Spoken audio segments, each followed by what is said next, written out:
Được xếp thứ nhất khối. Ước đi cháu, nhắm mắt vào ước đi. Nhắm mắt vào ước.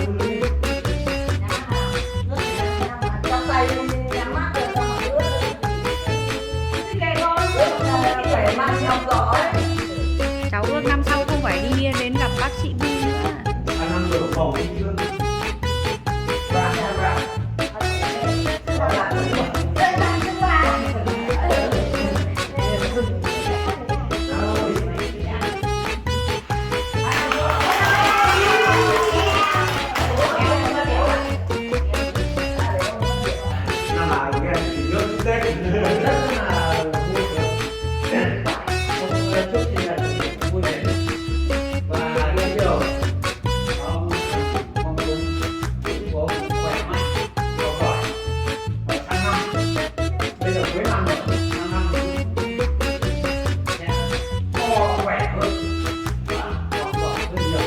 Nhiều huy chương vàng luôn, nhiều cái phần thưởng, cái giải thưởng hơn cả nồi.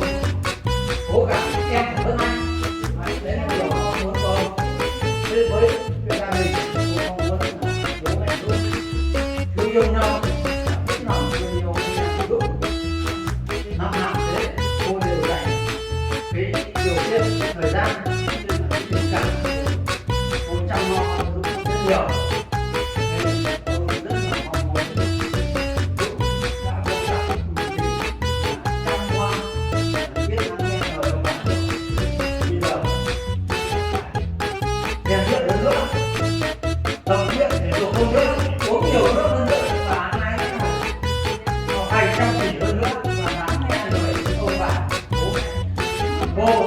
Dũng ơi, tập trung nghe ông phát biểu. Anh Hùng là cũng không muốn mong muốn anh Hùng kẻ cũng nhiều hơn.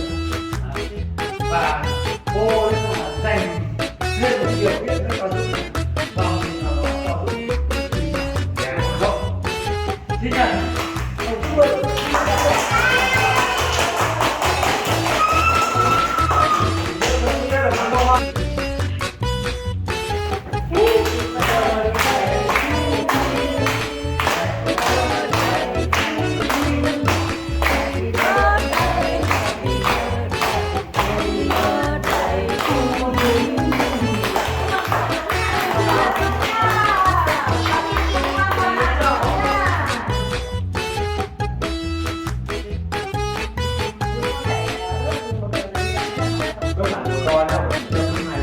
Cháu ước được xếp thứ nhất khối.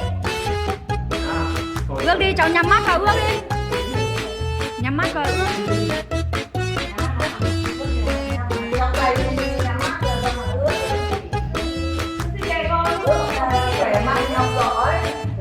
Cháu ước năm sau không phải đi đến gặp bác sĩ đi nữa.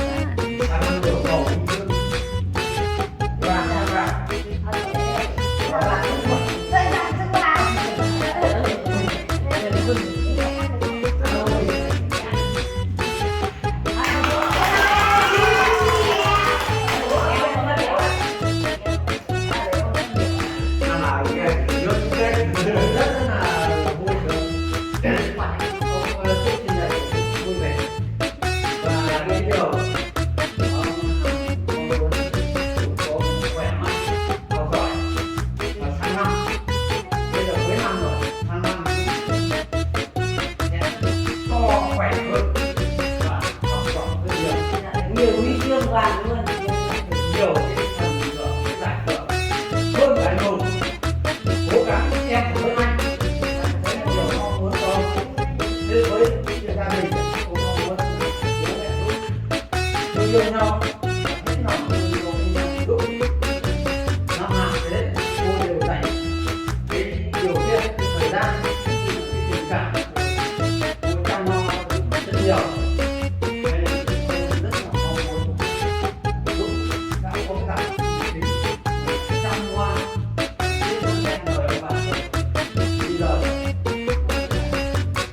rèn luyện hơn nữa, tập luyện thể dục hơn nữa, uống nhiều nước hơn nữa, và hai học hành chăm chỉ hơn nữa, và tháng 27 ông bà cô Dũng ơi, tập trung nghe ông phát biểu. anh Hùng là ông cũng mong muốn anh Hùng là phải kèm Dũng nhiều hơn nữa. Đấy. Và cô đấy là dành thêm một cái điều kiện nữa cho Dũng này, vào dịp nào đó cho Dũng đi thăm Hà Nội sinh nhật. Chúc mừng sinh nhật.